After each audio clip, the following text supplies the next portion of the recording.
Hello once again. Beryl and I are loving doing this project together. All our videos are dedicated to our grandchildren. Jocelyn and Benjamin in South Africa, Tegan and Nathan in Bristol, UK, and Miles, Laurie, Monty and Clark, who are right here in Chudley, UK with us. Sunday, we woke up and looked at Niam Kolo Church, built in 1895 by the London Missionary Society. And then we drove around the bottom of the lake, Tanganyika, and took a road down to Asanga Bay. Well, the 20-kilometer road down to Asanga Bay took us over 3 hours. Definitely our worst road yet. We arrived safe and sound, only to find out that we were the first vehicles to have made it through for a few months, as everyone else came over by boat due to the road being considered impassable. Sunday afternoon, we snorkeled all around the bay, and it was very pleasant, as we saw hundreds of small, colourful fish. Lake Tanganyika is the deepest of the Rift Valley lakes, with a maximum depth of about 1,450 meters. Despite this, the water is pleasantly warm, between 24 and 28 degrees Celsius, and swimming is quite safe in this area. There was a beautiful sandy beach with coconut palms, so all in all the setting was idyllic.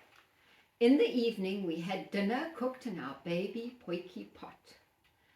Monday and Tuesday we just relaxed and chilled out, swimming, snorkeling, reading and sleeping. Of course, there were also household chores such as laundry and cooking meals, but otherwise it was completely relaxing. We bought some Nile perch from the locals on Tuesday and had it for dinner. Nile perch fish can reach up to 80 kgs, but obviously the one we bought was not this big. It is the most divine eating fish, and we were hoping to catch some when we finally reached Lake Victoria. My tapestry was really starting to take shape, although it was quite challenging making up my own pattern as I went along. After dinner on Tuesday night, the heavens opened and we were all chased to bed prematurely. It rained continuously all night and we woke up on Wednesday to rain. So we decided to pack up and attempt the road out. We felt a bit apprehensive about our outward journey. However, it was not nearly as bad as expected, and we were soon on our way to Colombo Falls. These falls are the second highest falls in Africa and have a single drop of 221 meters off the edge of a plateau. They were very spectacular as they were full, as it was the end of the rainy season. The downside was that we didn't see any marabou storks, as they breed in the cliffs of the falls during the dry season. After lunch, we set off back to Mbala and we visited the Moto Museum, which was a very comprehensive museum with lots of info about the Bemba tribe. A lot of stuff in the museum had been collected from above the Colombo Falls, as this is a very well preserved archaeological site. We stayed at the new Grasshopper Inn in Mbala, although after inspecting our rooms, we decided to sleep in our own beds, so we still put up our rooftop tents. We did, however, go to their restaurant for chicken and chips, which was very enjoyable. On Thursday, we left and headed for Tunduma, where we had to clear Zambian customs because at Chitipa, where we were actually entering Malawi, there was no customs office on the Zambian side. We reached Chitipa at 4 p.m. and after entering Malawi, travelled for 1 hour before setting up a bush camp. Zambia has all in all been a wonderful experience. The people are so friendly and we have not felt threatened at all. The one bush camp we made was right next to a village, And just after we had set up, a man came to introduce himself as our neighbour and to welcome us. This had been the general attitude of all the people we had met, and I would highly recommend Zambia to anyone wanting to visit it. Our costs so far in Zambia are listed below here, and you can see them for yourself.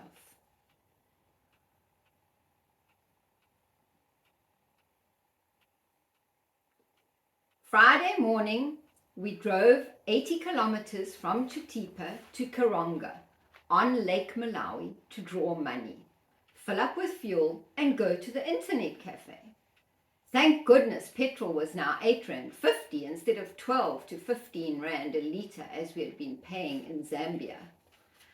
The internet cafe only had a dial-up connection with a speed of 26 kilobytes per second, which is half the speed of a dial-up at home.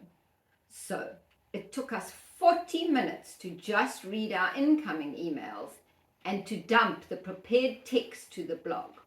There was no way we could download photographs. The cell coverage here in Malawi is good compared to Zambia, where it had been intermittent. However, the towers did not have 3G data, so we couldn't get our emails via our cell phones. The satellite phone is very slow and very expensive, so our communication was sporadic at best. We then drove down the M1, which was a tarred road, alongside the western shore of Lake Malawi. The scenery was spectacular and the lake impressive. We went about 80 kilometers south before finding an absolutely beautiful campsite called Sangilo Sanctuary. There was a steep descent to Sangilo, but the end result was worth it. A totally private beach with big rock boulders on either end. On the pure white, non-salty beach was the kitchen, restaurant and bar area. The lake had gentle bobbing waves just for me and was a pleasant 25 degrees just for Dave. We couldn't resist their evening menu of an avo starter followed by a choice of lake fish or lemon braised chicken with veggies and sauteed potatoes for 65 Rand a head. It was the perfect end to an idyllic day. Saturday, we decided to spend another day at Sangilo as it was just so restful. The owners were a married couple with 2 little girls. One was turning 5 in 2 days' time on our son Daryl's birthday, and the other little girl was 18 months old. The lady was a doctor from Scotland. She had come to Malawi 10 years before on a contract and had never left. The weather was wonderful, and we just lolled in the lake, played cards, and read our books. Another tough day in Africa. Sunday, we left early and headed west inland over the mountains that surround Lake Malawi. The view was breathtaking, and we got a bird's eye view of the enormity of Lake Malawi. We drove southwest to Rumpi and then up into the Nyika National Park. The Nyika Plateau is 2,500 meters above sea level. On the way, we stopped and bought local produce along the road. Whatever the locals have for sale, they just leave in a bucket on the road, and when you stop, they appear from nowhere to serve you. I bought a pumpkin for 50 cents and a cabbage and 4 tomatoes for 5 Rand. The tomatoes were absolutely delicious, obviously organically grown. We set up camp at Chilinda campsite in the Nyika Plateau, and it was just like being in the Drakensberg. This plateau is about 40 kilometers from the lakeside as the crow flies, but was almost 2 kilometers up in altitude, and you could certainly feel the temperature difference. Sunday afternoon it was 19 degrees, and in the evening it went down to 9 degrees, whereas the lake had been 25 to 30 degrees. Luckily, the camp attendants lit a donkey, and we had a wonderful steaming hot shower before sitting around the campfire. The next day was our son Daryl's birthday, and he was in our thoughts. Monday, we headed back down the road towards Rumpi. We stopped to look at a basket bridge, which was originally built in 1904, but was still maintained and used by the locals on a regular basis. Further up the pass, over to the lake, we took a detour of 8 kilometers to some Wangwe Falls. A local met us there and said he would guide us on a 20-minute walk, not too steep, to the falls. So off we all set in our slops with no water or anything. Well, 3 hours later, we got back to the car. You needed to be a mountain goat to do this walk. In fact, it was very dangerous, with sheer, slippery, muddy paths vertically down. As we said to Jeffrey, our guide, it was very steep, and you needed hiking boots, rescue ropes, and definitely water. Anyway, we all lived to tell the tale, although I, for one, could hardly walk the next day because I was so stiff. We were all exhausted after this long walk, and we just went down to the lakeside to set up camp instead of heading on to Livingstonia, which had been our original plan. On Tuesday, we headed off and turned upwards towards Livingstonia. This was a really exciting road, 15 kilometers long with 20 hairpin bends, besides other twists and turns. The road made an ascent of 1,000 meters and was very challenging.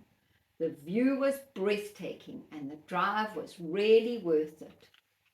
Livingstonia is an ancient mission town which had been located high up in the hills to escape the malaria which was rampant around the lakeside.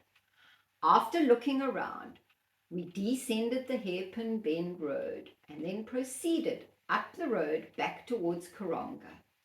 After stocking up in Karonga and getting tire punctures repaired, we headed further north up to Songwe River and the border into Tanzania. The border crossing was fairly quick and painless, and we were through by 4 p.m. But that was, of course, 5 p.m. in Tanzania, as they were 1 hour ahead. The change in the countryside was immediately evident and quite dramatic. There was, of course, much more land, as Malawi only has a little land alongside the lake. The soil was a different color and it looked very fertile. The agriculture looked so much more organized, and in fact there were fields upon fields of tea on our right-hand side and banana plantations galore on our left-hand side. We traveled for about an hour, and then, because of the late hour, we pulled off into a mission station where we camped for the night for just 21 rand a couple. All night long it poured with rain, and the ground where we camped was waterlogged in the morning. This trip certainly has had many challenging times. For the 5 days we spent in Malawi, these are our costs, which you'll also see behind me now.